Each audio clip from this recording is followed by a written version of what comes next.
ചന്ദനലേപ സുഗന്ധം ചൂടിയതാരോ കാറ്റോ കാമുകിയോ. വലിയ പൈസയുടെ ചന്ദന ഫേസ് പാക്കാ മതി തേച്ചത്. ഇനി ഒരു അരമണിക്കൂർ കഴിഞ്ഞ് കഴുകിക്കളയാം. അയ്യോ ആര് വന്നു? തേച്ചതൊക്കെ കഴുകി കളയേണ്ടി വരുമോ? അത് അമ്മ മാനേജ് ചെയ്തോളൂ. അല്ല ഇതാര് ചിന്നുമോളോ? അയ്യോ ചിന്നുമോളോ ആന്റിയാണോ? ആ ചിന്നുമോളാണെങ്കിൽ ഇപ്പൊ ഇങ്ങോട്ട് കയറി വരും. നീ എന്താടി പതിവില്ലാണ്ട് ഇങ്ങോട്ടൊക്കെ ഇറങ്ങിയത്? കൊറേ ആയില്ല ഇങ്ങോട്ടൊക്കെ വന്നിട്ട്. പിന്നെ ഇവൾക്ക് ഒരേ നിർബന്ധം നീതു ചേച്ചി കാണണോന്ന്. എടി ദുഷ്ടത്തി ചിന്നുമോളെ, നിനക്കൊരു അരമണിക്കൂർ കഴിഞ്ഞിട്ട് വന്നാ പോരായിരുന്നോ? ചേച്ചി എന്തേ ആന്റി? അയ്യോ ഇത് എന്നെ ചോദിച്ച്. നീതു ചേച്ചി റൂമിലുണ്ട് മോളെ. മോൾ അവളുടെ റൂമിലോട്ട് പോക്കോ. ശരി ആന്റി. ചേച്ചി ഉയ്യത് ഇങ്ങോട്ട് വരുന്നുണ്ട് കുട്ടി പിശാച്ച്. മിണ്ടാതിരിക്കുക, അതാ നല്ലത്. ചേച്ചി വാതിൽ തുറക്ക. അരമണിക്കൂർ കഴിഞ്ഞ് ഫേസ് പാക്ക് ഉണങ്ങിയിട്ട് ഞാൻ വാതിൽ തുറക്കൂ. അല്ല പിന്നെ ചേച്ചി വാതിൽ തുറക്ക.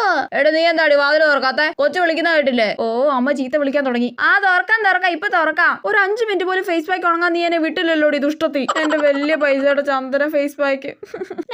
വാതിൽ തുറക്ക. തുറക്കാൻ പറ്റും കൊച്ചെ.